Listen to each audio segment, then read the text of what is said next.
All right, so you wrote a great article on ball9.com and you talked about this philosophy with their hitting instructor explain, and it's not just statistically, this is baked into their brains where it's okay as long as you have power to hit 200. Now explain. Yeah, it's crazy. Dylan Lawson is their hitting coach, and I want to make this clear. I'm not a guy that's just complaining about it now. I complained about it when it came out in the off season, like in January, when he was talking about his philosophy. Hit strikes hard. 3 words. Hit strikes hard. That's all they care about. And the irony is, of course, it's they don't hit strikes. They hit air. 50 strikeouts against the Astros. It's a terrible philosophy. It's a philosophy made up by a hitting guru who really has never been there, doesn't understand it. And it's completely opposite of what you should be doing if you look at the Astros and the Phillies and teams, what they've done. So it's the Yankees got what they deserve. They fired all. Don't forget, they once had Kevin Long. They once had Rob Thompson, And where are they now? They're going to the World Series with the Phillies. Exactly. This hitting philosophy has been pushed by Brian Cashman. Brian Cashman's, his fingerprints are all over this, top to bottom. And one other thing, nobody even talks about this, Dibs, but this is why you have me on. Why is the great Reggie Jackson part of the Astros? Yeah, they kicked him to the curb. They kicked him to the curb, and I understand. People who were there told me that basically his information, he was trying to give some information to hitters, and he was told not to be in the meeting. Basically told in a Big Ten spring training meeting. And right after that, he got out. So there's no room for Reggie, because all Reggie did was hit 3 home runs, and we know what Reggie did. But this new philosophy, and I'm glad you used the word baked in, because that's a good description. And I wrote this all after Game 3 because I saw what was coming down the pike, and they actually think they've done their job if they hit the ball hard, like 100 miles per hour, and that's why you had the whining from Severino on the 91-mile-per-hour home run swing, which was a great swing by Bregman. Exactly what you do with a sloppy slider inside like that. You take it deep, and they have their hitting philosophy is off. Their defensive philosophy is off. Their pitching philosophy is everything they do is anti-baseball. I actually had a scout that sent me a note today. I won't say who he's with, but he was advancing the Yankees Astros, so obviously he has to be with 2 teams, if you figure that out. And but he said he was so mystified by the Yankees. He says he said he was so mystified by their hitting approach that he thinks they don't even try to win by hitting. In other words, you got to go up there and do whatever you got to do to get that run home. They've forgotten all that. Last game 4, they tried to hit a little bit better. They did a little bit better. It was too little, too late. And, of course, they said you can't switch, horses midstream. Yankees, it's really pathetic what's gone on. And now I've been saying this for 2 years, Diz. Every day you've had me on, every time you've had me on, I've pointed out all the problems. Everyone's seeing them now. And we're actually having some of the other writers are now starting to question things I've been questioning forever. And Boone, and Boone is just, to me, Boone is just a symptom. He's not the problem. The problem is much bigger. And if the Yankees don't clean it up, they'll never be any good. I go back to the stat I always use. Since 2000, the Yankees have won as many World Series as the Marlins won. So there you go. It feels like, Kernan, for me, and not just the Yankees, not just Major League Baseball, but all sports, when you start talking analytics and explaining failure, it's a big excuse machine to me. And it feels like everything you're explaining with the New York Yankees, it's like nobody likes to get called out. The truth hurts, and these guys can't handle it, whether it's a player or whether it's management. And usually these things come in when you have a superstar guy you don't want to make mad or hurt his feelings because he may leave. It doesn't feel like there's that case here, even if you're talking about Judge, and I know that's not the case either. But also in this weird culture, Boone, Cashman are free from the excuse as well. It doesn't feel like there's the buck stopping anywhere. And it feels like none of this is going to change, my man.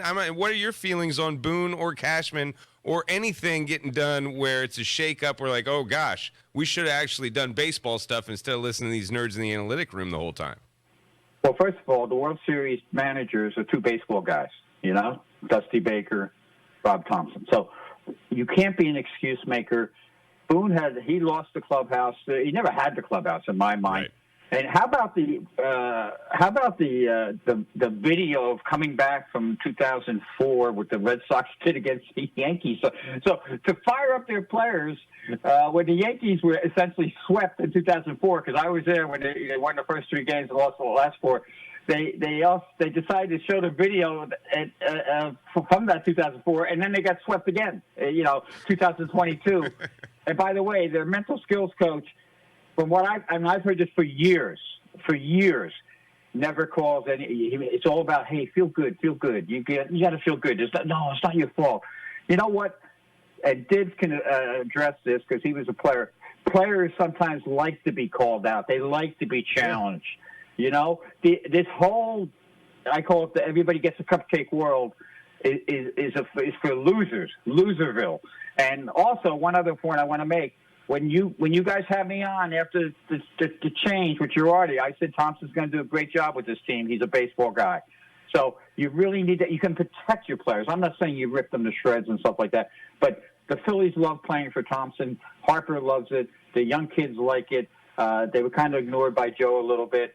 And we all know they love the Astros love playing for Dusty. So this nobody's accountable world, and here's the guy that's got to stop it. Hal Steinbrenner. He's got to be accountable. I can't tell you how many times I've had conversations through the years with him. He lives in a bubble world.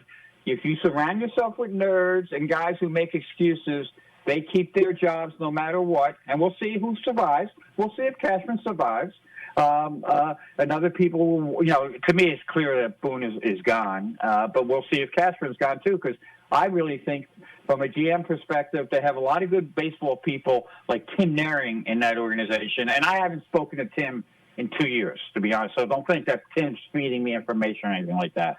But guys like Tim Naring need to have a voice instead of all the nerds have a voice. Have you ever looked at into the Yankee dugout? When they pan the Yankee dugout, a lot of guys' faces you don't even recognize. No. Who are these people? They're nerds that they have in the dugout. They're everywhere. So the Yankees' whole philosophy has been, like you say, they're living in a dream world where, hey, if I hit the ball, 101, I should get a hit. We should get a cupcake. Meanwhile, they don't move guys over. Gleyber Torres, worst swings I've ever seen. Yeah. And we haven't even gotten to the defense. How about the defense? They don't do. The problem with the Yankees is they don't do anything baseball. And I think I said this too, that Aaron Judge is going to make a decision what's best for Aaron Judge for winning. He's going to get the money no matter what for winning. So that's why I think everything's in play with Judge. Talking to Kevin Kernan, ball9.com. Your latest article is fantastic. I want to add, listen, you got Kevin Long and Rob Thompson, but they fired those driveline idiots a couple years ago with the Phillies, and a lot of other teams are starting to do it. I use some of their techniques, but not all of them, because not everything is going to work for every player. And you can't just have one sweeping thing for everybody. And I think analytics are fine if you small doses, you sprinkle it in with everything else. But you always have to play baseball. You got to play a baseball game. And I think that's why Bruce Bochy just got brought back with the Rangers. That's why the older you see Dusty Baker is going back to the World Series. These guys, at the end of the day, they'll be like, listen, you could look at your smart tablet, you could do this, you could do that, but you got to win the game. And I think that you need people to point that out. And I think you always are a very level-headed guy when it comes to this. But, we saw the Mets go down. We saw the Dodgers go down. We saw the Braves go down. And I think a lot of these teams are going to come right back, and they're going to be good again, but they're going to fall in the same trap that it's okay to fail. How do we get these guys to stop thinking it's okay to fail? We're going to replay the Will Clark we did the other day where Will was like, it's shameful to strike out. You hurt your team and you help the pitcher, but he also brought up a great point. You help the opposing defense. When you don't put the ball in play, you help the other team's defense. And that's why when I counted up the 103 strikeouts that the Yankees had between the Guardians and the Astros, they really, those 103 at-bats, they didn't put pressure on the defense. And they had 49 hits in that whole run. 49 hits, 103 strikeouts. How's that going to win? And the irony there, great. Every point you make is fantastic. How about the irony when when Stanton hit that little, chopper or whatever you want to call it back to the mound, and Framber kind of fumbled it away, threw it away. That's exactly what you're talking about. That's baseball. Put the pressure on the other team. And it was 55 velocity off the bat, by the way. Shouldn't have been a hit. Exactly. I love when you put that on Twitter, too. Hey, that Bregman hit was 73. Brought in a couple runs. I mean, these people just don't get it. No, and part of it's the media's fault. I'm going to call it the media, too, because that's all you hear now when you listen to games. God, and I it's know garbage. these guys got to do it. Yeah. I thought, to be honest with you, I thought Smoltzy did a good job with his analysis, in that series. And I know Ronnie Darling well, and I know these guys are forced to do it, but you're right. You got baseball and you've seen it with your own teams when you coach. When you put a rally together, everybody's into it. You become a team. It's a team sport. It's not an eye sport. Because these nerds were, they come out of somewhere out of Princeton, Ivy League school. They're not competitors at heart. You take their information, you give it to a competitor like Dusty Baker, and he says, "Oh yeah, this is good information, but here's what we need to do here." So you take their information, you don't let it, you don't become a slave to their information. That's the key. You have to master the information. And again, I say it all the time. This information's been there for the most part forever. Just different names, different. They change. That's the other thing they do too. They change definition of words. That's another great one. So. The problem with the Yankees, simply put, is Cashman has been able to run amok. No one's called him out pretty much, except for me over the last 2 or 3 years. No one. And now they're starting to see the light. It's too late. You know what these teams love too, Dibs? They love it when their stadium is filled up and they got playoffs. And if they win, they win. Did you notice halfway through the game last night, half the stadium was empty? Half that stadium was empty. They knew it was over. They knew it was over, but there's no, and this is very important. I hope for any Yankee people listening, they understand this. And I'm talking about the big, Randy Levine and the boys. You gotta have a connection with your team. Do you have a connection with any of these nerds? No. And the Yankees lost. If not for Judge, could you imagine what this year would have been like? And so there's no feeling like you love this Yankees team. Do you like anything about it? No. And they throw guys under the bus left and right. IKF, okay, he's struggling and all, but you just don't do those things to guys like that. Urshela was a great little third baseman, and there's a tape from Brian Cashman saying, well, he's no Donaldson. That's for sure. Yeah. So the decisions, he doesn't suck that bad. the decisions they make impact, and you can't let them forget the decisions they make. You can't let them climb out of it. That's why it's so important for the media to hold these people accountable, and that's where we are. And that's why with that column, I wrote that column immediately after the game 3 and all the things I saw, and of course defense killed them at the end too. And we haven't even gotten to the pitcher. Basically, the Astros spot starter was better than the Yankees' $300 million man. When Garrett Cole turned to Bader and said, "I got you, babe," and then all of a sudden, boom. Chas McCormick. What has Chas McCormick been doing the whole series, the whole playoffs? He looks at the pitch low and away and tries to hit it the other way. Does Garrett Cole even watch the freaking games? I mean, he put him a fastball right there. I mean, I know he's sitting there, but does he really watch? These guys, because they're fed so much analytical information, they don't see what's happening. I call it real-time information, real baseball. They don't see it. And it's always come back to haunt you, and that's why we have the Phillies and the Astros in the World Series.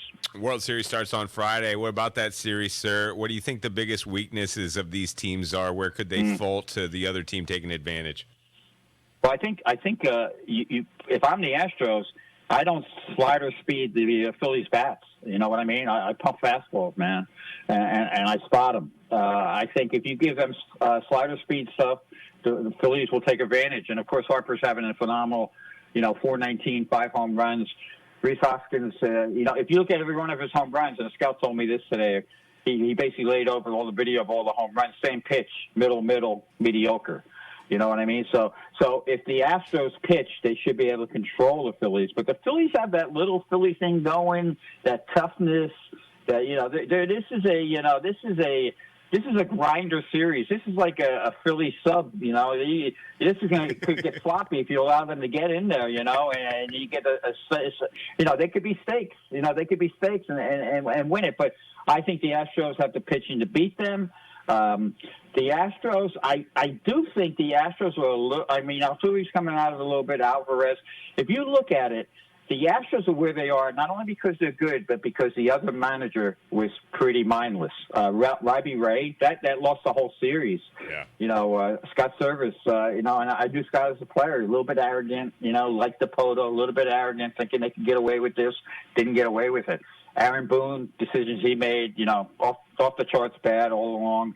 Who they had starting, what they were doing, pulling guys out. Yeah, and again, I just ripped Garrett Cole, but I also say this for Garrett Cole. You got to leave him in with the bases loaded, win it or lose it there. Yeah. And you don't even bring your best reliever in. You bring in Lou Trevino. And the guys they made at the trading deadline, other than Bader, which worked out for them, you know, the trading deadline was a complete disaster for the Yankees, too. So the Phillies, Dave Dombrowski, I think this puts it best. Dave Dombrowski gave a directionalist franchise direction, and that's what happened with the Phillies. He got rid of some people, and he still got work to do. There's some pitching people in that organization that need to go throughout the organization too. But he's done a good job bringing back hitting people in that organization. Rob Thompson.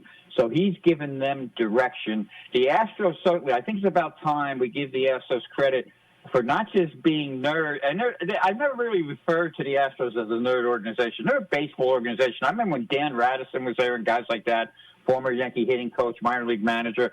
He was telling me stuff for years that they were pretty much ahead of the curve on things because they recognize baseball things. And, of course, they have the veteran players that do that. I mean, look at the job Bregman's done this year. Bregman, to me, you know, he's been MVP of the playoffs because of the way he takes great at-bats, does what each situation calls for, and that's baseball. And that's why I got to be honest, I've actually become an Astros fan through all this. Whoa. Yeah, and Bregman's been flawless on defense. We got to go, KK. You're the best. I'm glad you're home safe and sound, buddy. We'll talk to you soon. Thank you, Kevin. Okay, fellas, take care. Bye-bye.